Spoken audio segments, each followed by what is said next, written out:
Hello ladies and gentlemen, and my name is Jake McDermott, and in today's video I would like to teach you, the audience, about the exposure triangle in relation to photography and videography, and how you can use it to adapting your own images in future for beginners to basically enhance your image. As if you want to use manual on a camera, you need to know the three components of the exposure triangle: ISO, shutter speed and aperture. All three of these settings combine together to create your image and create what you want.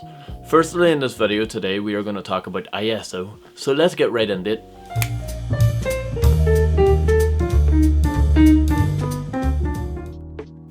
So ladies and gentlemen, you may think, why am I looking at a black screen? But you're not. You're actually looking at a statue right now that I'm using as a live demonstration on how ISO works.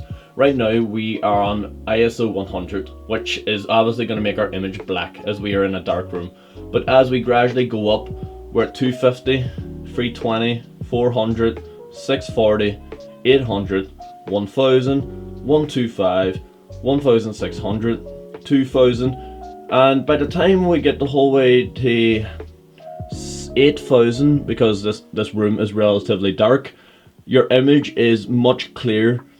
Let's just get it in focus. Much clearer, much more visually shown, and it's just the way it should be relating to this here image. But again, your ISO is going to vary between every place you're at, and that is basically a good demonstration of how ISO works. Basically, it's just how much light is allowed into the center of the camera.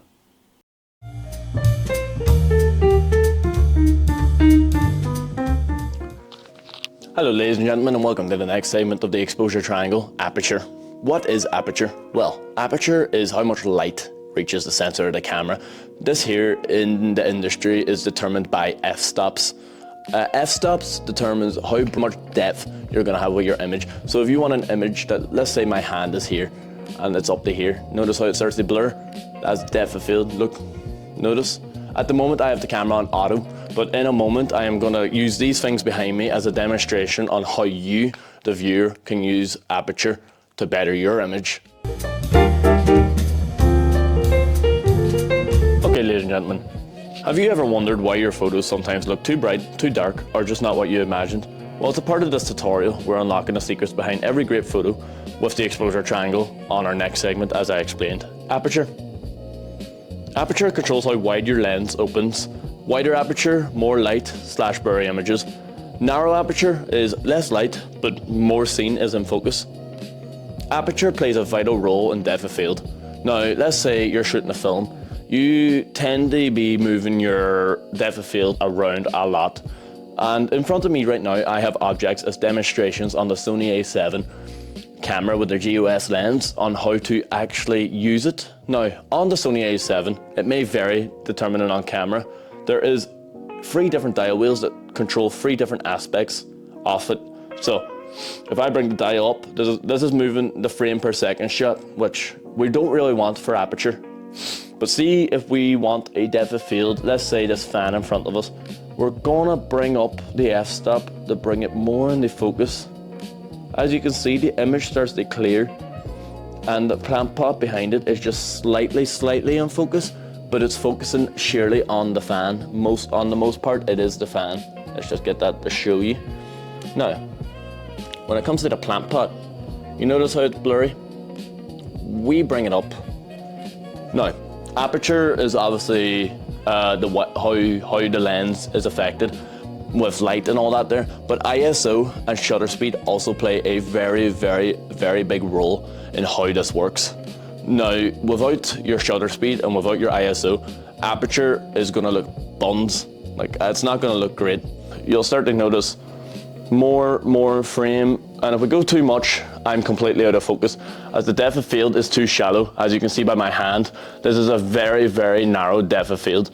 Now, if we bring the camera the whole way up, you will begin to notice that not only can you see me more clearly, but even the background behind me begins to focus more. Right now, I'm blurry and the background is blurry. I'm now in focus. You can see me clear as day. And in film, this here is a really big vital role to get them nice close-up cinematic shots that you so desire. And that's why you're in this video, to learn how to do this. And this is why I think using a live demonstration of the camera is a way easier way of doing it. Now, bring it up. There we go. Now, I'm gonna move the fan. I'm gonna use the mirror as an example. Right.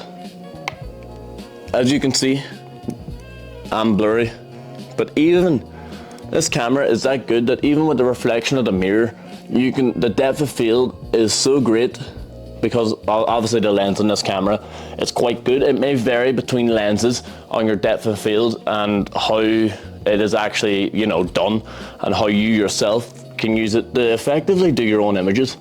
Now let's zoom it out. As you can see, it is at the moment, a very, very, very wide depth of field. As you can see, almost everything in the room. But let me take it off the tripod real quick on the handheld, and let me just demonstrate. Move back, move back, move back, moving the aperture along with it. As you can see, things start to blur, blur, blur. But if I put my hand right up, there it is. This is all determined by the f-stop on the camera. If you, like I explained before, have a low f-stop, then you're gonna have a very narrow, very sharp focus on the close subject, but the opposite will happen if you have vice versa. So, let me just get this lined up. Sorry, ladies and gentlemen. So, let's discuss it one more time. Aperture is how much light is allowed into the lens of the camera. And it is also how wide your lens is. Unlike shutter speed, where shutter speed determines how many frames per second your camera is actually taking an image, which we are about to get into next. Right, ladies and gentlemen, so I've brought you outside on a nice day in Northwest Regional College to demonstrate to you, the viewer, how shutter speed works and how shutter speed affects the movement. So obviously in a movie sense, let me get this more directly handheld. Obviously in a movie sense, 100 FPS is not really going to be good, because as you can see, the movement of the camera, the way I'm moving it right now, is really clean and really crisp. This is 1/100 frames per second, so this is like maybe a bit too fast for a cinematic piece, and you would not use this here shutter speed in relation to film. When it comes to film, they tend to use 1/24 frames per second, so they do. 1/24 for films, and sometimes 1/30, but never 1/100 or 1/200, as that ruins the image. That there kills it.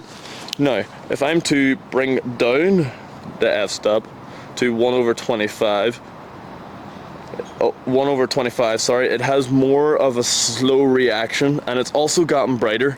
And this is where you would adjust the f-stop to relate to it, and also the ISO. Now, if I now move it the whole way down to, let's say, 1/8, as you can see, the image is super bright, super exposed. It is really not a good quality. So what you do here is bring down the f-stop, but also with this one, you would also bring down the ISO, as this image is just way too bright. But we're not talking about ISO right now. We're talking about how the camera moves and how it reflects. As you can see, really bad quality, really, really bad quality. Now, it would be good for slow motion or like light trails.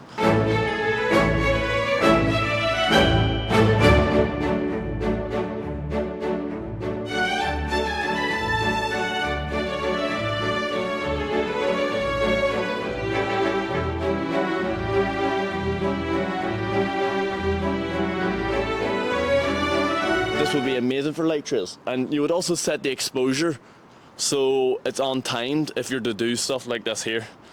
Now, shutter speed is a really, really important aspect of the camera, as it does obviously capture movement, and it basically controls your lens, and all intertwine with each other, like I previously mentioned. Sorry, let's just bring this back up. There we go, we brought it back up to 1/30. Now it looks a bit more cinematic. There we go, it's getting darker.